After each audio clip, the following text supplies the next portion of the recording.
Olá, amigos do Alma Luz! Estamos aqui hoje para mais um bate-papo sobre o livro Maria de Nazaré.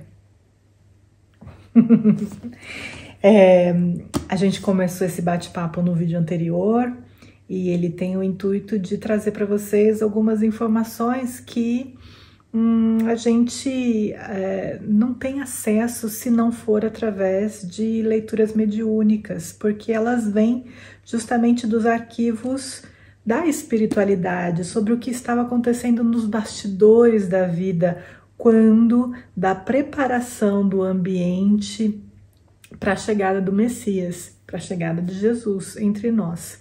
E aí, esse livro especificamente, ele conta sob o ponto de vista da chegada, ou tendo como pano de fundo a vinda de Maria de Nazaré até nós, que, como eu disse para vocês no vídeo anterior, obviamente não se chamava Maria de Nazaré antes de encarnar, né? E hoje a gente vai dar essa informação quentíssima para vocês, como que se chamava Maria de Nazaré, ou talvez a parte desapontante, como o livro chamava Maria de Nazaré antes. Não sei se realmente era o nome dela, mas o livro traz aí relatos interessantes, importantes e que combinam muito com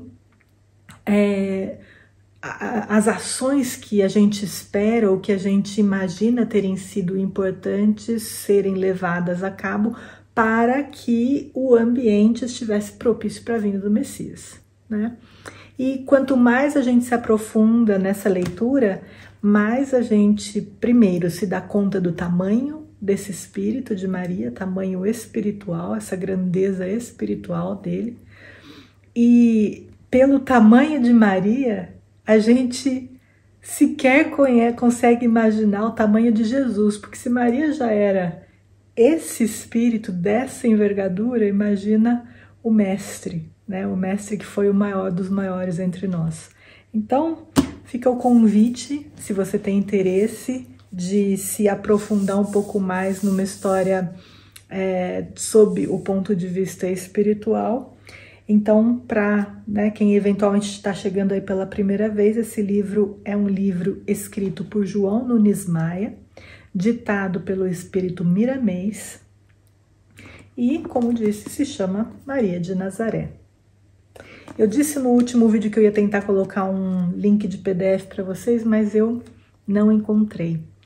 É uma pena, mas assim, é um livro que tem em sebos para vender, tem livrarias assim, comuns, novos também para vender, provavelmente em alguma casa espírita que eventualmente vocês frequentem aí, tem até numa biblioteca para pegar emprestado, né? Então assim, não deve ser muito difícil de conseguir encontrar um exemplar para ler, se for do interesse de vocês. Agora, claro, a gente preferia que vocês ficassem aqui com a gente, acompanhando conosco, porque a gente vai trazer, né, com uma pitadinha da nossa forma de interpretar. Aqui vocês já estão acostumados, já estão aqui, né, nossos amigos, então fica aí com a gente que eu acho que vocês vão gostar. A gente vai hoje bater um papo sobre o capítulo Ceareiros do Bem, que o próprio nome diz, já vem apresentar para a gente um grupo de espíritos que acompanhou Maria não só nos momentos em que ela estava encarnada, mas então nesses primeiros momentos, antes dela encarnar aqui. Porque a gente falou, né, no vídeo passado a respeito do primeiro encontro que ela teve com os pais dela. Obviamente eu estava falando, né, em espírito, né, eles não se encontraram ainda fisicamente, afinal de contas ela ainda não nasceu, mas já está ali tendo, ela já se colocou à disposição do Pai Maior para ajudar no que ela puder, no que ela puder ser útil, para que o ambiente espiritual, a atmosfera espiritual daquela localidade física, que era a Palestina na época, possa estar o mais perto possível daquilo que vai ser necessário para a vinda do Messias, para facilitar a vinda do Messias, para fazer com que o sofrimento dele para descer e estar entre nós seja, né, o menor possível, ou até para o sofrimento no sentido de que ele não tenha que trabalhar tanto assim, porque ele iria vir de uma forma ou de outra, se tivesse sofrimento ou se não tivesse sofrimento. E o trabalho desses espíritos que vieram antes, desbravadores, é meio que, né, ir tirando o mato e abrindo o caminho, né? Isso é muito legal. E já vamos dar o spoiler, que não é spoiler mais, né, que a gente falou no vídeo passado a respeito do nome. Eles chamam a Maria aqui de Sofia. Então, assim, toda essa parte antes da encarnação dela mesmo na carne, como Maria de Nazaré, ela é chamada de Sofia. E uma coisa muito interessante é que, acompanhando-a nesse processo anterior à sua encarnação, está também um espírito que vai estar junto com Jesus, como um dos seus apóstolos, que foi João Evangelista. E para quem não sabe, existem muitos relatos em muitas obras variadas, dando conta de que João Evangelista posteriormente foi Francisco de Assis. E aí a gente pode entrar num campo mais de especulação, talvez, porque essa segunda parte da vida dele espiritual talvez seja um pouco mais difícil da gente comprovar, mas existem relatos de que futuramente esse teria sido também Chico Xavier. Tá? Não, é muito absurdo isso, não é possível. Não estou dando aqui, né? Não estou trazendo a minha opinião pessoal, estou dizendo dos relatos. E se confirmando que é verdade, então também foi Chico Xavier, foi Allan Kardec, porque Chico Xavier foi Allan Kardec. E isso é minha opinião pessoal. Bom, muito bem. Assim, minha opinião pessoal, mas que está embasada também em diversos relatos por aí. Mas enfim, não é esse o ponto agora.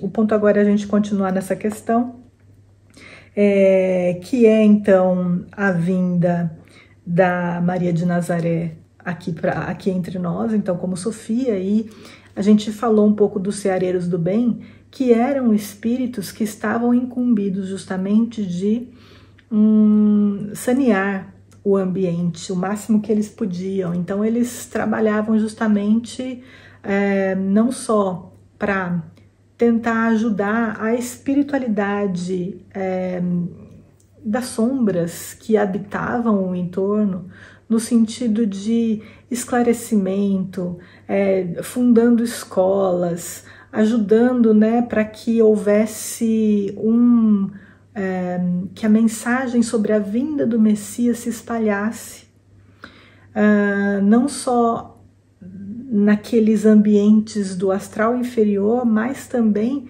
aqui entre os encarnados. Então eles inspiravam aqueles sacerdotes que estavam ali encarnados para que, ao, né, fazerem os comentários dos pergaminhos da lei e tudo mais, tocarem mais no assunto da vinda do Messias. Então começou a se tornar um assunto corriqueiro, que estava na boca de todo mundo, devagarzinho, mas foi assim que as coisas foram começando. Então, até chegar um ponto mais lá na frente que é quase palpável a vinda do Messias. Todo mundo já está assim esperando realmente que seja uma coisa que aconteça a qualquer momento. Mas isso é o início, né? Então é assim mais ou menos que foram se dando, né, as coisas. E aí tem uma coisa muito interessante que trata esse capítulo, que é a respeito da Babilônia. E a gente sabe que a Babilônia, os judeus foram, né, escravizados também naquela época da Babilônia.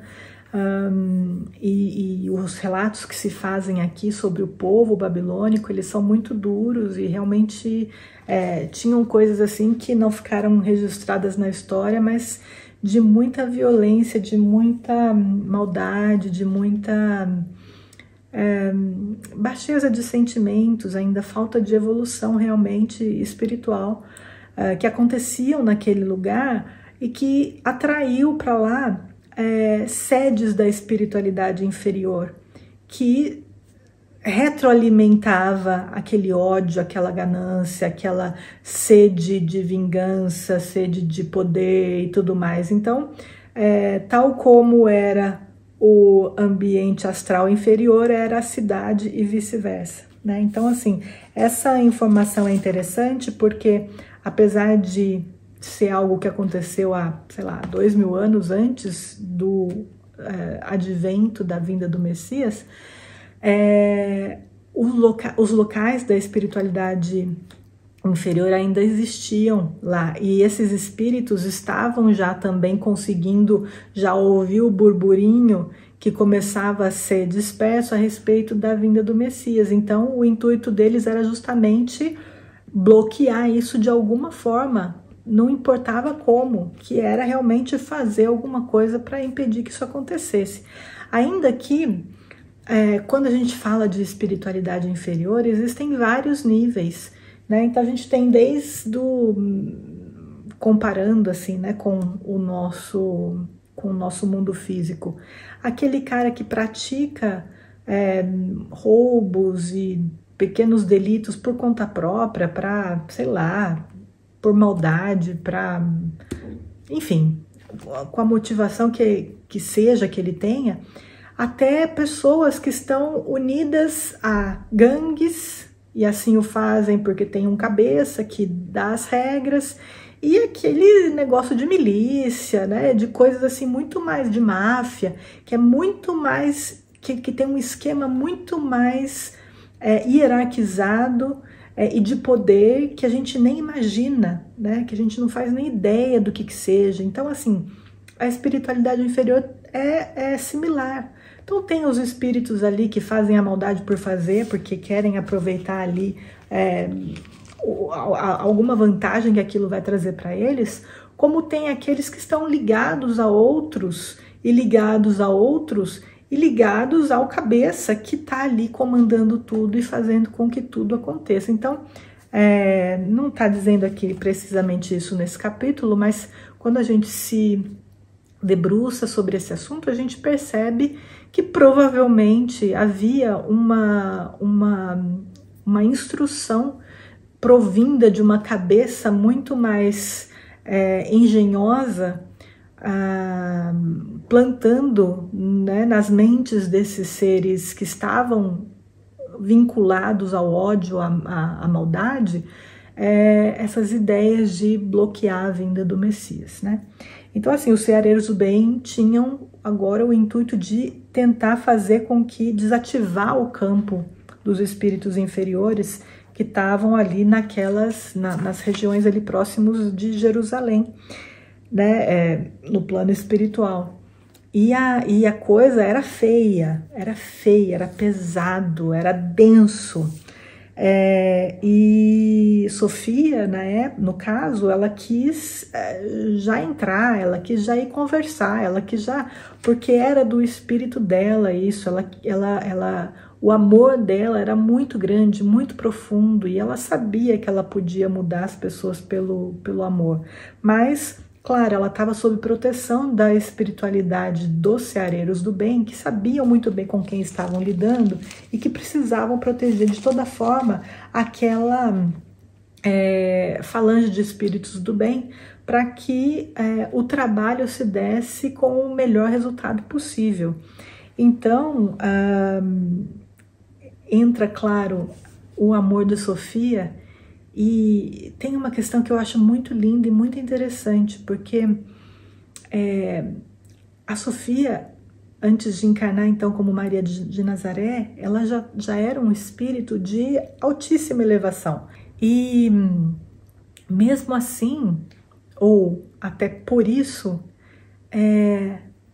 ela se curva ao poder desse Pai Celestial que guia a nossa vida sem que a gente saiba, sempre, em todos os momentos, pedindo força, pedindo sabedoria, pedindo amparo, pedindo proteção através de oração. Então ela faz uma oração belíssima aqui, belíssima, se colocando à disposição, pedindo amparo, pedindo proteção. E é tão interessante ver, né, que espíritos desse gabarito colocam em palavras mesmo e se colocam à disposição completamente desse Pai. Se eles fazem assim, por que a gente não faz também?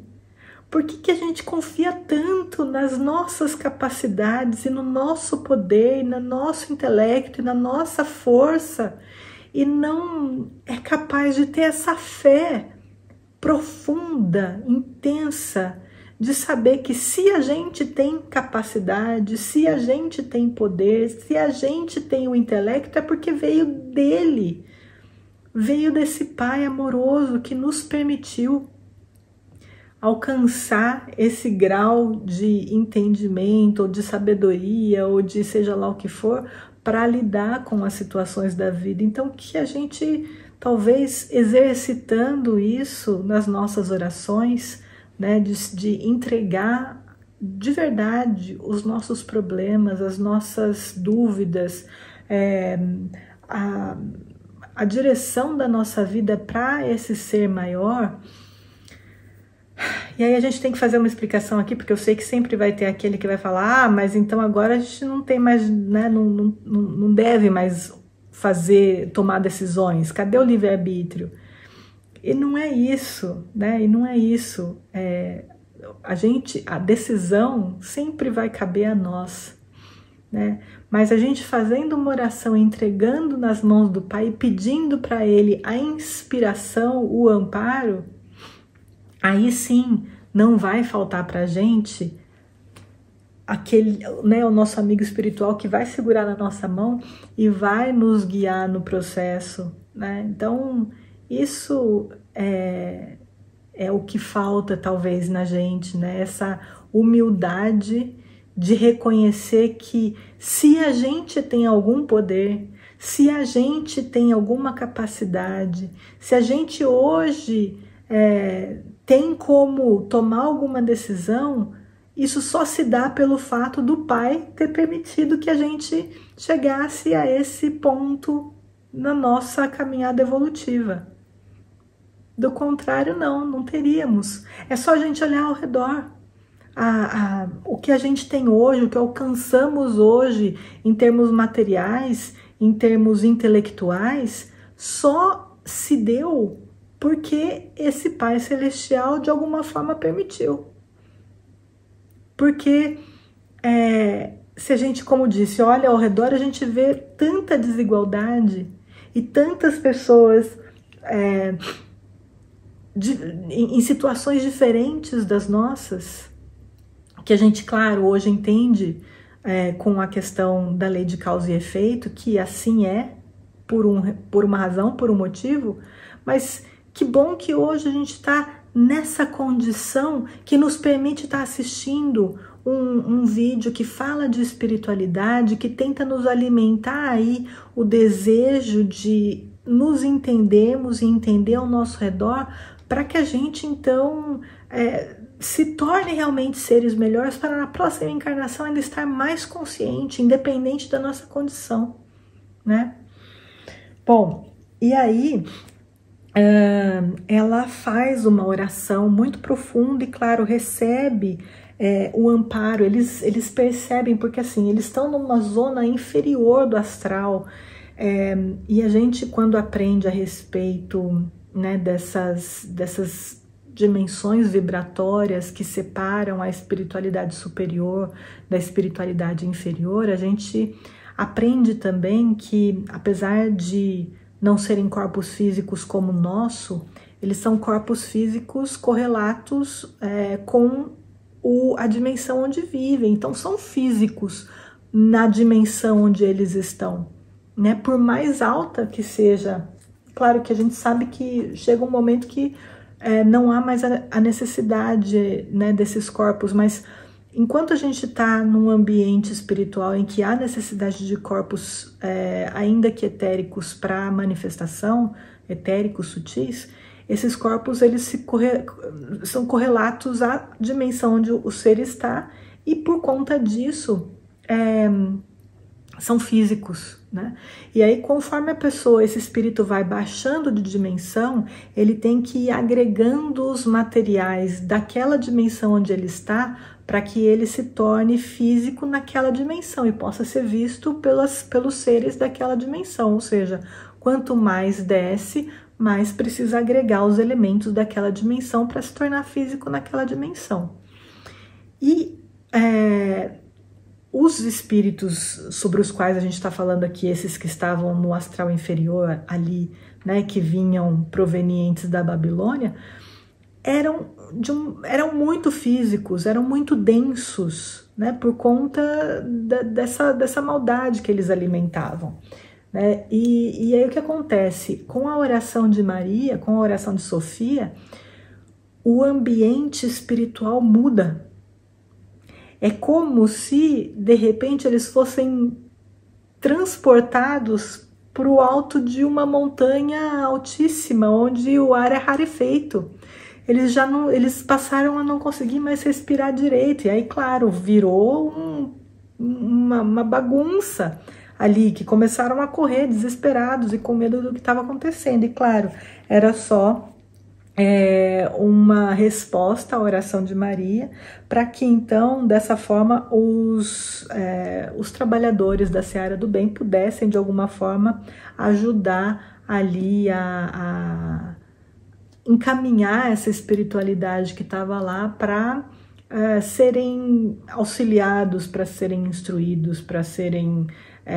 ou até não quero ser auxiliado, não quero ser instruído, mas então vai para outro lugar que vocês não vão ficar agora, entendeu?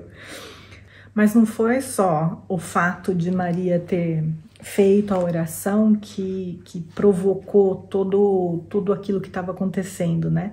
Em um determinado momento, ela estende a mão para Isaías, que, né, a gente infere do que está escrito aqui, que é o mesmo futuramente João Evangelista, que então é o mesmo futuramente Francisco de Assis, que está ali com ela naquele momento, e juntos os dois se permitem se mostrar como são de verdade.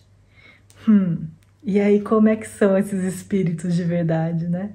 Imaginem luz, né? Para nós, espíritos na nossa condição, são seres que se tornam sóis que a gente não consegue enxergar. A gente, né, na nossa materialidade, se víssemos agora um espírito desses encarnado, né, na sua potência, a gente não veria nada, a gente só veria luz, muita luz. E Maria, ela se mostra para eles como um sol que brilha em cores diferentes, de azul, frangeada de verde claro, com algumas estrias de amarelo solar, brotando dos seus fulcros do coração, amor profundo por aquelas criaturas, um amor que a gente não é capaz de entender, um amor de mãe mesmo.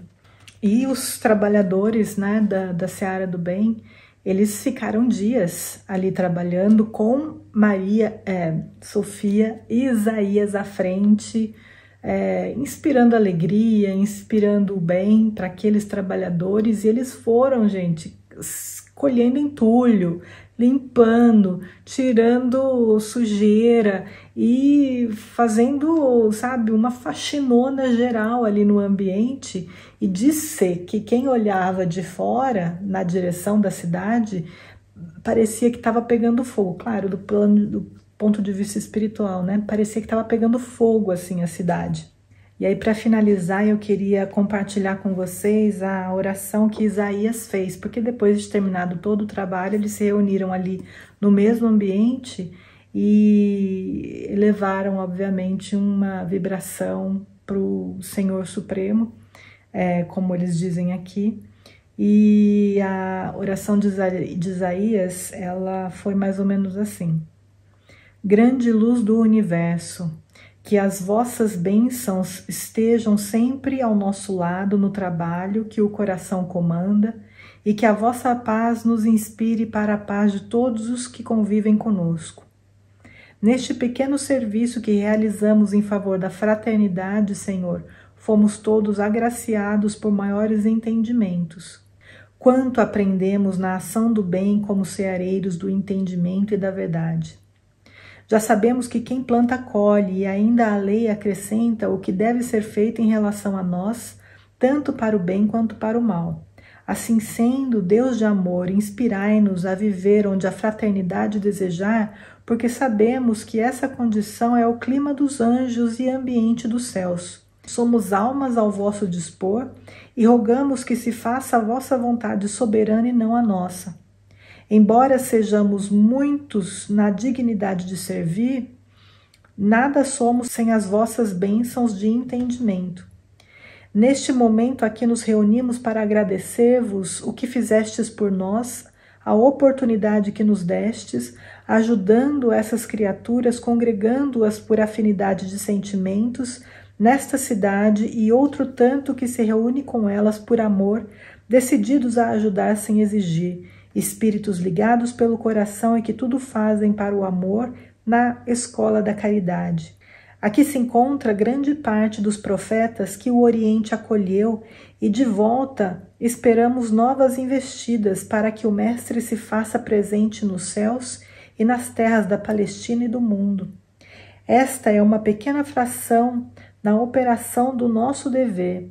Este é um ponto de partida que a luz determinou aos nossos corações. É um incêndio que deve queimar os detritos de todo o mal acumulado na terra e nos corações dos que se dispuseram a fazer o mal, contrariando as leis do bem eterno.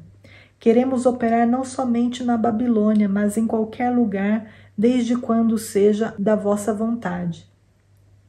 Ajudai-nos a semear a luz por toda a terra, para que o Cristo encontre em nós e em todos os homens a vontade de aprender e de nos libertarmos da força coagulante da ignorância. Andamos um passo nos trabalhos que se iniciaram. Queremos andar com o Mestre dos Mestres, eternamente na eterna força do amor. Abençoai a todos nós aqui no mundo da carne, aprimorando as nossas possibilidades de compreender a missão do grande Messias que haverá de vir como bandeira divina a nos indicar os caminhos da salvação. De novo, na mensagem, na oração de Isaías, também esse desejo, essa fé que coloca nas mãos do Pai Maior não só o agradecimento, mas toda a glória, toda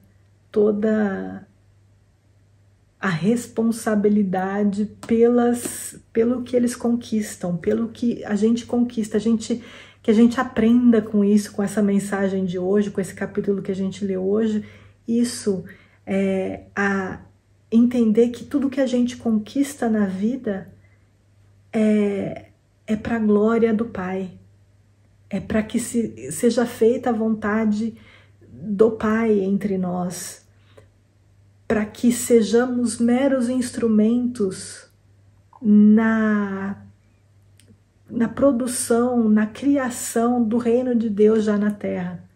Que tudo o que aconteça seja para a glória desse Pai Maior.